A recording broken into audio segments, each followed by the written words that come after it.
Hello दोस्तों, आज की ट्यूटोरियल में हम लोग बात करने वाले हैं आर्टिकल टैग के बारे में। आर्टिकल टैग क्या होता है, कहाँ पे यूज़ किया जाता है, HTML में आर्टिकल टैग कैसे यूज़ करें।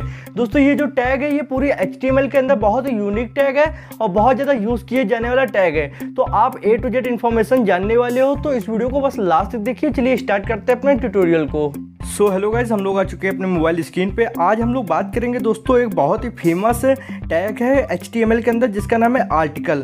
दोस्तों ये टैग बहुत ज़्यादा यूज़ किया जाता है। यहाँ पे आपकी अक्सर कोई ब्लॉग वेबसाइट हो, कोई न्यूज़ की वेबसाइट हो, कोई फॉरम हो, इन सब चीज़ों में। तो जो ये आर्टिकल आप नाम सुन रहे हो, आप इसको बहुत ही अच्छे से जानते हो पर आपने कभी इसको ध्यान से देखा नहीं है। तो चलिए मैं आज आपको बताऊँगा आर्टिकल टैग क्या होता है। दोस्तों ये एक अकेला टैग है जो HTML में अपनी बहुत ही बड़ी भूमिका रखता है और इससे बहुत सी चीज़ें होती हैं। तो थोड़ा पहले मैं इस टैग का ट्यूटोरियल देने से पहले कुछ एग्जांपल आपको दिखा दूं जिससे आपको पहले पूरा क्लियर हो जाए कि आर्टिकल टैग क्या होता है, कि इससे हम लोग क्या चीज़ कर सकते हैं। तो यहाँ पे मैंने एक वेबसाइट खोल रखी है दोस्तों। चलिए यहाँ पे चलते हैं और दिखाते हैं कि ये आर्टिकल होता क्या है। तो अभी आप देख रहे हो कि यहाँ पे एक आर्टिकल है, ये एक अलग आर्टिकल है और इसके बगल में ये एक अलग आर्टिकल है। तो यहाँ सब आर्टिकल्स ही आर्टिकल्स हैं, ठीक है। अभी इनकी फ़ोटो यहाँ पे नहीं लोड हुई है क्योंकि इंटरनेट की थोड़ी प्रॉब्लम है। और आर्टिकल में क्या क्या चीज़ें होती हैं, बेसिकली एक फ़ोटो होती है, फिर यहाँ पे जो टाइटल होता है उसका हेडिंग होती है, ठीक है। और हेडिंग के बाद में उसमें जो चीज़ें लिखी जाती हैं वो टेक्स्ट होता है, ठीक है, जो उसमें प्रॉपर इन्फॉर्मेशन दी जाती है। और यहाँ पे किस डेट में ये पब्लिश किया गया था वो डेट होती है। और यहाँ पे जो टाइमिंग होती है वो टाइमिंग दी होती है और किसने ऑथर कौन है उसका, उस ऑथर का नाम दिया होता है। जैसे यहाँ पे दिया है बाय गायत्री विद्या, ठीक है। तो यहाँ पे आप समझ चुके होंगे कि आर्टिकल क्या चीज़ होता है। आप जब न्यूज़ पढ़ने जाते हो तो उसको भी आर्टिकल ही कहते हैं। तो आर्टिकल पूरा एक फॉर्म है, बेसिस को हम लोग खोलते हैं तो ये पूरा बड़ी चीज़ में खुल के आ जाएगा और ये पूरा आप पढ़ सकते हो।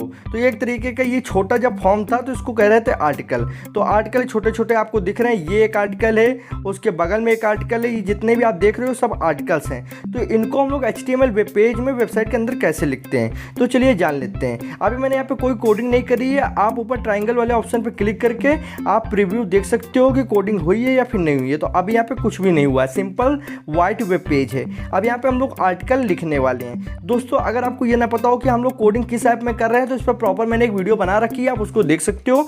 चलिए सबसे पहले हम लोग यहाँ पे ओपन करेंगे आर्टिकल टैग। तो यहाँ पे जैसे हम लोग आर्टिकल टैग ओपन करते हैं, अब इसके नीचे हम लोगों को सबसे पहले एक इमेज जोड़नी होगी। जैसा कि मैंने आपको दिखाया था कि सबसे पहले ऊपर एक फोटो थी, तो इमेज जोड़ने के लिए मैंने यहाँ पे एक इमेज देखी। सबसे पहले है क्या क्या मेरे पास, ये एक पेज है index.html, ठीक है। और एक यहाँ पे फोल्डर बना हुआ है इमेजेस नाम से। अब इमेजेस नाम से जो फोल्डर बना है इसके अंदर एक फ़ोटो पड़ी हुई है java.png।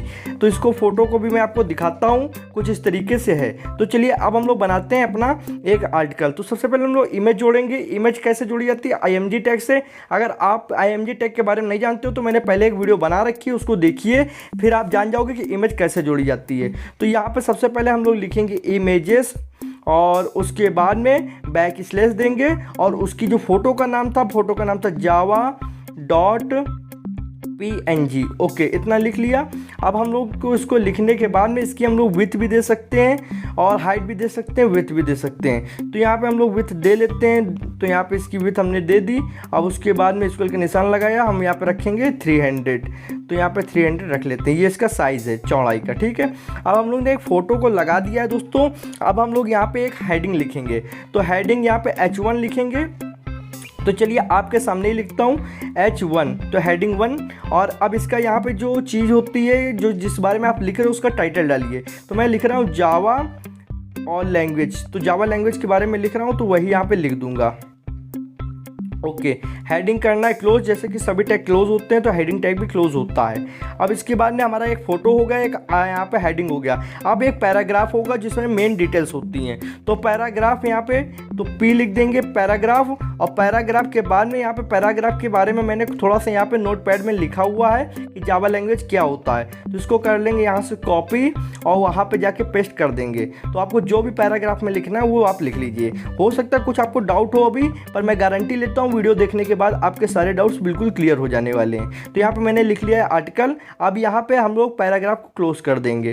तो इतना किया। अब हम लोग देखते हैं कि यहाँ पे हमारा कैसा शो हो रहा है। और सबसे पहले यहाँ पे आर्टिकल को क्लोज कर देंगे। आर्टिकल टैग क्लोज किया जाता है और यहाँ पे कर दिया। उसके बाद में अब हम लोग प्रीव्यू देखते हैं। प्रीव्यू देखने के बाद कुछ इस तरीके का आपको दिखाई दे रहा है। जैसा कि अभी मैंने खोला था तो ऐसे ही सेम टू सेम उस वेबसाइट पे भी था। पहले एक फ़ोटो आती है, फिर यहाँ पे देखिए ये टाइटल आ गया जावा लैंग्वेज, और यहाँ पे आप देख सकते हो कि ये इसका पूरा डिस्क्रिप्शन आ गया है इसके बारे में। तो कितना अच्छा लग रहा है देखने में, ये हमारा पूरा टाइटल है। अब यहाँ पे दो चीज़ों की कमी है, एक तो टाइमिंग की कमी है, दूसरा ऑथर के नेम की कमी है। तो चलिए टाइमिंग दे लेते हैं और ऑथर का नेम भी दे लेते हैं। तो सबसे पहले हम लोग यहाँ पे टाइमिंग डालेंगे दोस्तों। तो पैराग्राफ टैग के नीचे ही टाइमिंग हम लोगों को लिखनी है। तो अब यहाँ पे पैराग्राफ के नीचे जो टाइम देना होता है तो टाइम नाम का एक टैग होता है, इसको ओपन किया। ओपन करने के बाद हम लोग सबसे पहले डेट देते हैं, किस डेट में ये बनाया गया है। तो मैं दूंगा 13 जुलाई सन 2021। आपकी जो डेट हो, जिस दिन का आप आर्टिकल लिख रहे हो वो आप दे सकते हो। और उसके बाद में टाइमिंग मैं यहाँ पे दे दूंगा, यहाँ पे 5:46 की PM की। ठीक है, आप कुछ भी दे सकते हो जिस समय आप लिख रहे हो। तो मैंने PM, ओके। बाकी यहाँ पे करना क्या है, अधिकतर काम कंप्लीट हो चुका है, कुछ थोड़ा बहुत यहाँ पे कर लेते हैं। टाइमिंग को क्लोज पहले कर देते हैं, फिर आगे आपको मैं दिखाता हूँ कि इसमें क्या चीज़ें बची हैं। ऑथर का नाम अभी बचा है। ऑथर का नाम देने के लिए हम लोग एड्रेस टैग का यूज़ करते हैं। मैंने एड्रेस टैग पे भी वीडियो बना रखी है। अधिकतर आपको HTML के सारे टैग की वीडियोज़ मिल जाएंगे, नीचे कोर्स की लिंक डिस्क्रिप्शन में दी हुई है। और जिसका आपको नहीं मिलेगा उसका आपको बहुत जल्दी ट्यूटोरियल आ जाएगा। तो यहाँ पे मैं सभी टैग्स का ट्यूटोरियल बना रहा हूँ। तो मैंने ऑथर का नाम भी दे दिया है, एड्रेस टैग क्लोज कर देते हैं, हो गया। अब देखते हैं दोस्तों यहाँ पे किस तरीके का लग रहा है। तो यहाँ पे आप देख सकते हो कि यहाँ पूरी तरीके पहले फ़ोटो है, फिर यहाँ पे कुछ, तो यहाँ पे आपका टाइटल आ गया, डिस्क्रिप्शन आ गया, नीचे टाइमिंग है, और यहाँ पे मेरा वो आ गया नाम ऑथर का। अब अगर आप इसको थोड़ा बोर्ड करना चाहते हो टाइमिंग को तो आप बोर्ड भी कर सकते हो, या फिर आप जिस तरीके से आप अपना रखना चाहते हो तो रख सकते हो। तो मैं इसको थोड़ा सा बोर्ड अगर कर दूँ तो देखता हूँ अच्छा लगेगा और आपको भी अच्छे से समझ में आएगा। तो यहाँ पे मैं इसको बोर्ड को थोड़ा सा यहाँ पे कर देता हूँ, ओके। अब यहाँ पे देखते हैं, यहाँ पे थोड़ा आपको टाइमिंग अच्छे से साफ साफ दिख रही होगी, और नीचे ऑथर का नेम है। तो ये इस तरीके का आर्टिकल है। आप कहोगे भाई उसमें तो पूरा सेप बना हुआ था आर्टिकल का, इसमें तो कुछ बन के नहीं आ रहा। अगर इसको मैं डेस्कटॉप मोड पे खोलूँ तो बिल्कुल कुछ इस तरीके दिखाई दे रहा है। तो चलिए मैं इसको थोड़ा सेप देता हूँ। सेप कैसे दिया जाएगा, CSS क्या होता है मैं आपको शॉर्ट में डिस्क्रिप्शन दे दूँ। CSS एक ऐसी लैंग्वेज है जिसका नाम होता है कास्केडिंग स्टाइल शीट। दोस्तों इसकी मदद से HTML में हम लोग रंग भरते हैं, HTML को डिजाइन करते हैं, अपने मन मुताबिक आकार देते हैं। तो CSS जैसे ही HTML का कोर्स कंप्लीट हो जाएगा, CSS का कोर्स स्टार्ट हो जाएगा। जब आप HTML और CSS सीख जाओगे तो आपको वेबसाइट बनाना आ जाएगा। फिलहाल मैं जितनी CSS यहाँ पे लिख रहा हूँ आपको समझाते चलूँगा, और आप उसको देख के आप कर सकते हो। बाकी यहाँ पे अभी CSS पे ज़्यादा ध्यान मत दीजिएगा, थोड़ा बहुत ही यहाँ पे मैं लिखूँगा, थोड़ा बहुत ही आपको ध्यान देना है। सबसे पहले हम लोग विड्थ देंगे। विड्थ देने के बाद में हम लोग यहाँ पे विड्थ का और CSS लिखी किस तरीके जाती है। सबसे पहले आपको यहाँ पे लिखना पड़ेगा स्टाइल। CSS जैसे ही आप लिखोगे तो सबसे पहले स्टाइल एट्रीब्यूट का यूज़ करेंगे। स्टाइल का एट्रीब्यूट का यूज़ किया, अब इसके अंदर ही सारी कोडिंग होने वाली है। तो हम लोग पहले देंगे विड्थ। तो जो विड्थ देनी है उसके अंदर हम लोगों को 400 पिक्सल दे देना है।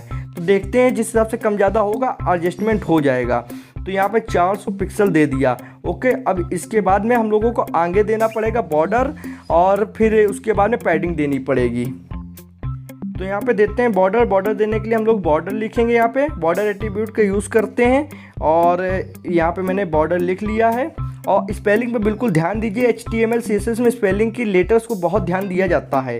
और यहाँ पे जिस तरीके में जो निशान लगा रहा हूँ कॉलन का, सेमी कॉलन का, बिल्कुल ध्यान देते चलिएगा। और यहाँ पे 400 पिक्सल, इसके बाद में यहाँ पे आपको सेमी कॉलन लगेगा। उसके बाद यहाँ पे बॉर्डर के निशान पे आपको यहाँ पे हम लोगों देंगे बॉर्डर कितना दे सकते हैं, 3 पिक्सल दे देते हैं। तो 3 पिक्सल यहाँ पे दे दिया, और रंग हम देंगे 3 पिक्सल सॉलिड ब्लू, ओके। तो सॉलिड ब्लू ही सही रहेगा, ठीक। थोड़ा यहाँ पे बीच बीच में कहीं कहीं कुछ प्रॉब्लम होगी तो उसको हम लोग सही कर लेंगे बाद में। अभी हम लोग जो चीज़ें यहाँ पे करते जा रहे हैं उसको आप बस ध्यान से देखते जाइए। अब हम लोग क्या देने वाले हैं, अब हम लोग देंगे यहाँ पे जहाँ जहाँ पे स्पेस देना हो वहाँ पे स्पेस बिल्कुल आप दे दीजिए। यहाँ पे आपको मतलब ये लगे कि हाँ यहाँ से टेक क्लोज हो रहा है, तो आपको बिल्कुल समझ में आना चाहिए बाद में भी अगर आप देखते हो। तो यहाँ पे पैडिंग इसकी यूज़ करेंगे। तो पैडिंग कितनी दे सकते हैं, पैडिंग हम लोग यहाँ पे दे देंगे 10 पिक्सल्स। तो यहाँ पे 10 पिक्सल्स और सेमीकॉलन, ओके, 10 पिक्सल्स दे दिया। अब इसके बाद में बॉर्डर रेडियस देंगे। बॉर्डर रेडियस भी अभी आपको मैं समझा दूंगा, पहले जो दे रहा हूँ उसको आप बिल्कुल ध्यान से देखते चलिए। बॉर्डर रेडियस, तो यहाँ पे बॉर्डर रेडियस कितनी दे सकते हैं, बॉर्डर रेडियस हम लोग दे सकते हैं यहाँ पे दोस्तों कम से कम हम लोगों को देना होगा बॉर्डर रेडियस यहाँ पे 10 पिक्सल के हिसाब से ही देना पड़ेगा, क्योंकि 10 पिक्सल हमने पहले भी दिया हुआ है, तो 10 पिक्सल दे दिया। ओके, अब यहाँ पे भी इसको क्लोज करते हैं कुछ इस तरीके, बॉर्डर रेडियस दे दिया 10 पिक्सल। अब यहाँ पे मार्जिन देंगे, मार्जिन भी हम लोगों को किस हिसाब से देनी है सब देखते चलिए। और यहाँ पे थोड़े एट्रीब्यूट से कम कर लेते हैं, इनको थोड़ा सा यहाँ पे अपने हिसाब से मैनेज कर लेते हैं। बॉर्डर रेडियस हो गया, अब हम लोग क्या देना होगा, अब मार्जिन देना होगा, तो मार्जिन दे लेते हैं। और बहुत ही जल्दी आपको दिखाता हूँ वहाँ क्या कमाल हो रहा है। अभी आप थोड़ा कंफ्यूज होगा कि भाई क्या करते जा रहे हो, तो यहाँ पे पूरा आपको अभी समझ में आने वाला है। 20 पिक्सल्स दे दिया मार्जिन और यहाँ पे इसको क्लोज कर दिया। तो आई होप कोडिंग सही हुई होगी, तो यहाँ पे सब कुछ सही से आ जाएगा, नहीं तो आपको मैं अभी फिर से बताऊंगा। तो बिल्कुल सही से आ चुका है। अब आप देख सकते हो ये पूरा एक आर्टिकल तैयार हो चुका है, जैसे मैंने अभी आपको वहाँ पे वेबसाइट पे दिखाया था वैसे ही यहाँ पे एक आर्टिकल बिल्कुल तैयार हो गया है। आप समझते हैं, जो मैंने बॉर्डर दिया था, बॉर्डर इसको कहते हैं, जो ये आउटलाइन दिख रही है इसको बॉर्डर कहते हैं, ठीक है। और यहाँ पे मार्जिन इसकी दूरी को कहते हैं, और यहाँ पे बॉर्डर रेडियस का मतलब है जो आप देख रहे हो ऐसे मुड़ा हुआ है, ऐसे ऐसे कोने जो मुड़े हुए हैं इनको रेडियस कहते हैं, बॉर्डर रेडियस, ठीक है। और यहाँ पे सॉलिड ब्लू जो लिखा था, ये ब्लू कलर को लिखने के लिए सॉलिड ब्लू का यूज़ किया जाता है। तो कुछ इस तरीके से मेरा यहाँ पे आर्टिकल शो हो रहा है। आपको समझ में आ गया होगा कि आर्टिकल टैग होता क्या है, आर्टिकल टैग का यूज़ कहाँ पे होता है और आर्टिकल टैग का यूज़ कैसे किया जाता है, कोडिंग ट्यूटोरियल क्या होता है, सब समझ में आ गया होगा, ठीक है। तो इस तरीके से आप आर्टिकल बना सकते हो। CSS की एक बार आप स्क्रीनशॉट ले लीजिए मैंने क्या लिखा हुआ है, और सेम टू सेम उसको आप लिख सकते हो। बाकी CSS आने वाली वीडियोस में मैं आपको अच्छे से समझा दूंगा। दोस्तों आज की वीडियो में नहीं था, जाते जाते वीडियो को लाइक करके आप हमारा भी मोटिवेशन बढ़ा सकते हो। और कोडिंग से रिलेटेड कोई भी वीडियो देखनी है तो आप इस चैनल को सब्सक्राइब कर लो, बेल आइकन को प्रेस कर लो। आपकी फरमाइश पे भी वीडियोस मैं लाऊंगा, कमेंट कर दिया करो तो वीडियोस मैं बना दूंगा। और दोस्तों आज की वीडियो में बस इतना ही था। थैंक्स फॉर वॉचिंग फ्रेंड, जय हिंद जय भारत।